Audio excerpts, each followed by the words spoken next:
Welcome to the Tales of McFlare.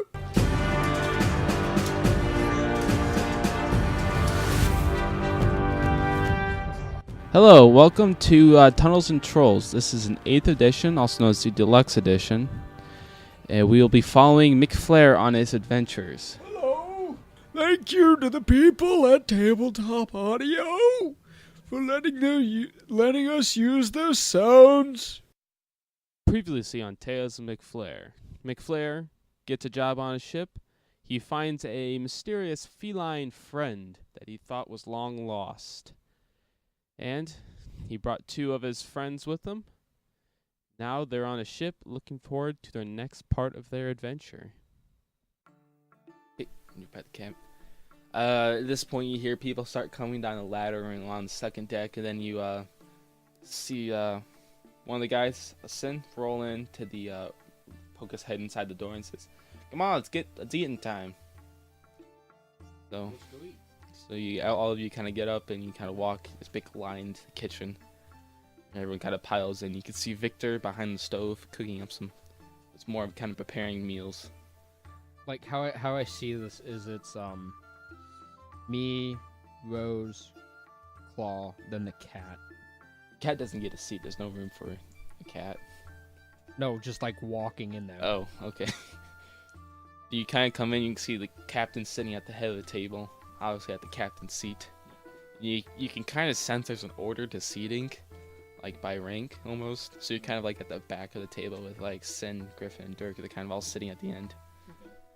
And the captain says, "Okay, many of you have probably seen these people on board, but we have 3 new sailors to join with us." And he says, "Would you guys like to introduce yourselves?" I stand up and say, "Oh, I am McFlare." And everyone's like, okay, McFlare.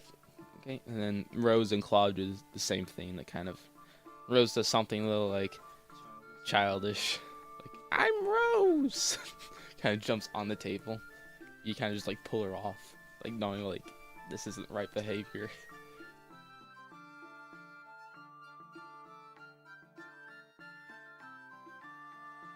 So you go ahead and you go in and eat. Then they kind of just discuss like business. We're going to be heading to a Port Wakers. Oh, okay.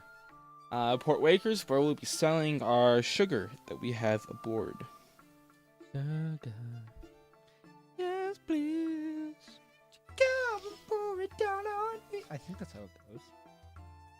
Okay, so you can just kind of talk with people and kind of like, you're just kind of talking. You're mostly talking to the Dirk, Griffin, and Sin mostly, and you kind of get to know them. Like Sin just got on like a month ago. He's still kind of learning.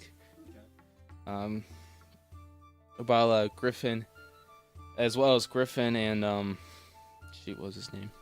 Dirk. Griffin and Dirk, they kind of been on the ship for a while, but they're learning. Wait, stuff. it's Griffin, Dirk, and what?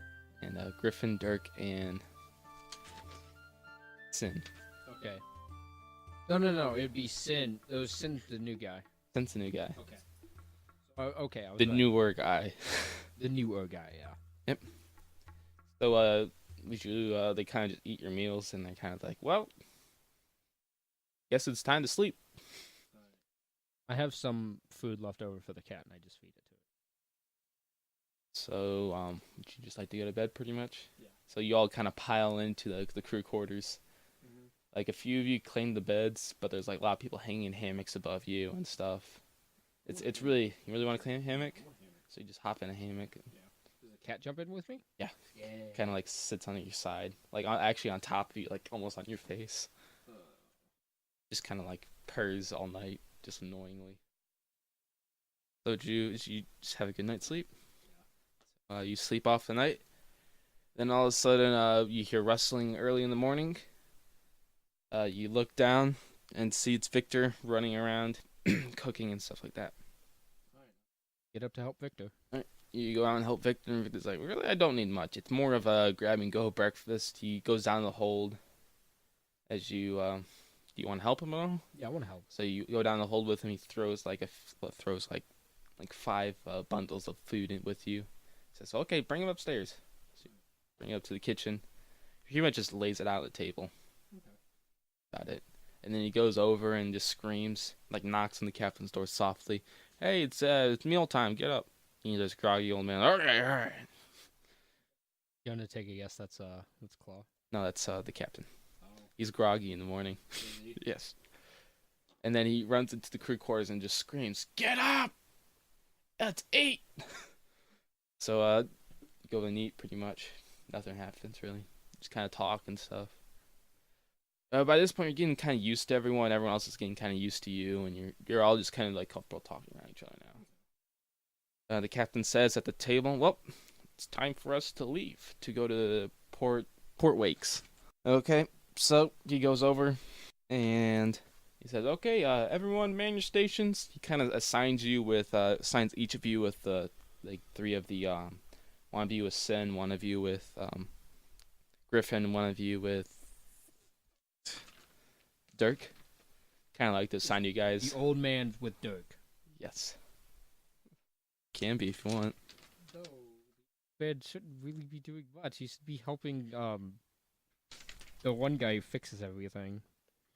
So yeah, I would say that he kind of goes over with what's his name, Victor? It's me and Rose. You're kind of like, these 3 are kind of shadowing you, kind of telling you how to run a ship and stuff. And the old man's kind of with Victor, kind of trying to run around with him. Because he's running across the ship back and forth, doing all sorts of stuff. By the way, I know one person who is listening can draw, so I would love to see that, please. An old man running around the ship? Yes. Alright, so, so they kind of pull the anchor up and they undock. You see you get learned how, and then people just drop the sails, pulling the sails tight, tying off ropes and everything like that. So I'm learning how to do. You're learning how to rig a ship, pretty much. Awesome. So they're teaching you how to drop the sails, all sorts of stuff, take the captain's commands and stuff. You're pretty much learning how to sail a ship. Awesome. Throughout the day. You're pretty much having to get help. You're pretty much just helping people like pull ropes and stuff. Okay. As well as Rose is just kind of more or less climbing up things and tying stuff places. She really can't pull much. You're just kind of pulling ropes and stuff. It's about... So you're learning, and the captain's yelling just commands to turn the ship this way, turn the ship that way, and people are loosening ropes and stuff. And more or less, you're just kind of upkeeping, sweeping the deck and stuff. Okay. Because mostly you're just keeping a straight course. All right. But sailing is a lot of straight courses. Yeah. Occasional turns.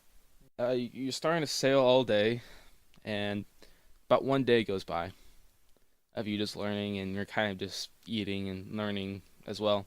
On the second day, though, about around probably 2 or 3 o'clock in the afternoon, you see your first ship you've seen in quite a while, because you pretty much are going straight across an ocean to another port. So you kind of lose sight of land all the way around you. All right.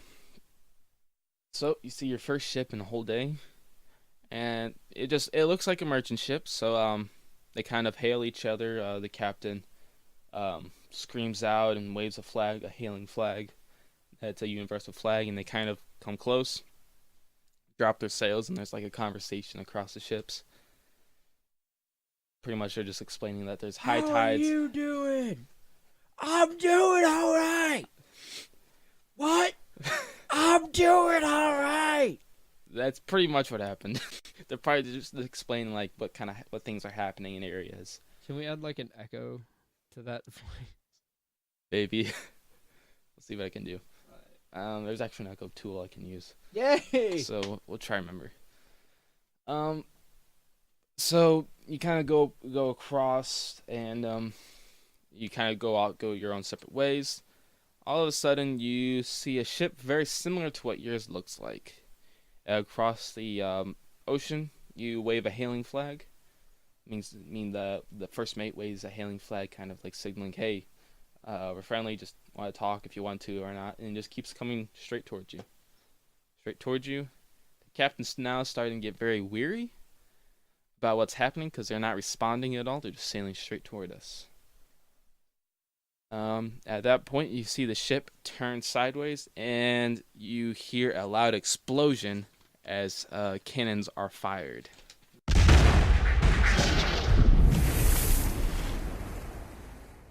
Make me a luck saving roll. The 22. You feel as you're just kind of turning ropes around and you hear this explosion. You're looking at the ship, and all of a sudden you feel a rumble against like. And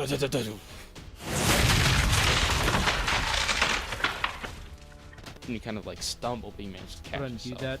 do that rumble again. Drop the bass. So you kind of stumble. You see Claw fall over on the head of the ship. Oh, he just falls. He doesn't fall off. And he falls over on the board of the ship, as well a few other people, 2 or 3 other people, kind of fall over. And the captain's now screaming, "To arms, men! Arm the cannons! We got pirates afoot!" You see a ship fire upon you. A few people fall over, but you manage to keep yourself up.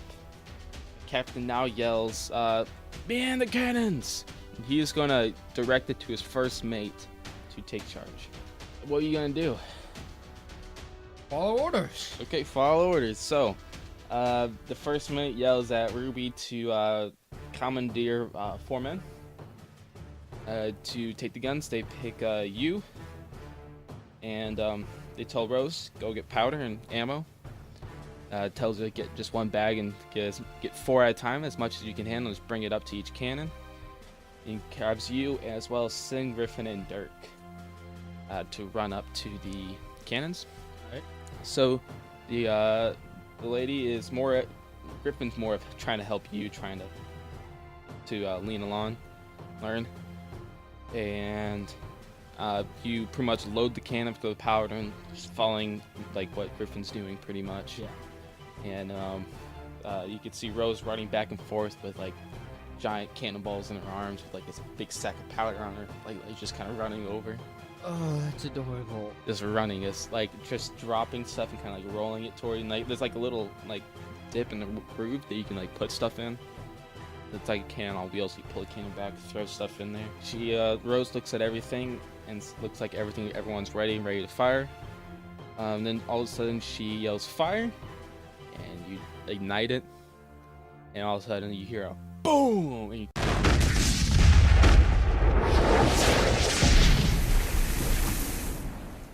feel the ship kind of shudder a little bit, and you're like do like four cannonballs flying out in that direction. At the same time, the following ship is firing again.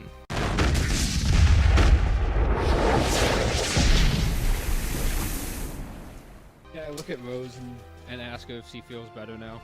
Rose is just scared shitless, pretty much. Oh, that's fucking amazing. She is panicky. She is scared shitless. Well, think about it, you're seeing flying pieces of metal coming towards you. True. And you're 9 years old. I Yeah. would be scared. In fact, everyone's kind of scared as well. The captain, being on surprise, aims, fires, like turns the ship sideways.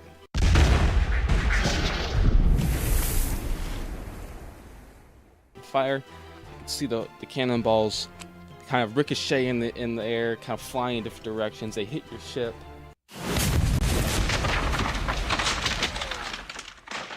Kind of rumble a little bit. Actually, roll me a luck saving roll. So you manage to stay up as this cannon fires hits the side of the ship. You just hear this do-do-do, and all of a sudden you see wood crack on across the other side of the ship. At this point, you see a flag. It's a red and white flag.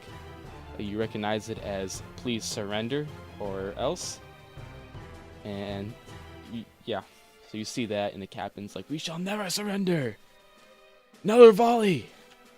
So you're gonna reload? Look at the captain like he's crazy, and then I look at Rose. Bring me a ball! Alright, so you pretty much load the ammo that's right next to you, load it back in. You can see that there's people on top of the ship running around trying to load cannons as well. And you can hear the captain is now screaming. Captain, let's try to get closer. Why? Leroy Jenkins! So you load the cans again, and all of a sudden you hear fire, and then you all fire your cans at the same time. Pretty much at the same time, the other cans fire.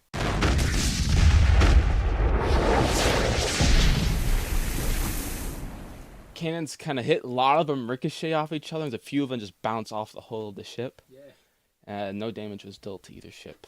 at this point, the captain's now getting scared because the ship is not the best ship in the world. He is now going to go in for a closer hit. The first mate's yelling, "Another volley!" And then you see more ammo, right? The Rose is just running back and forth. She sees panting, breathing. There's more ammos right next to you, so reload again. All right, so you can see the people are fumbling, cannons are sliding backwards, reloading and stuff like that. Thank you everyone for watching Tales of McFlare episode 5. I hope you guys enjoyed. This was a pretty suspenseful episode, and it's going to be more suspenseful than next. If you enjoyed, please leave a like and subscribe. If you have any ideas for characters, please leave it in the description or send me a personal message at our email account. Yeah, all that's in the description. Please check out on Twitter. And thank you guys for watching.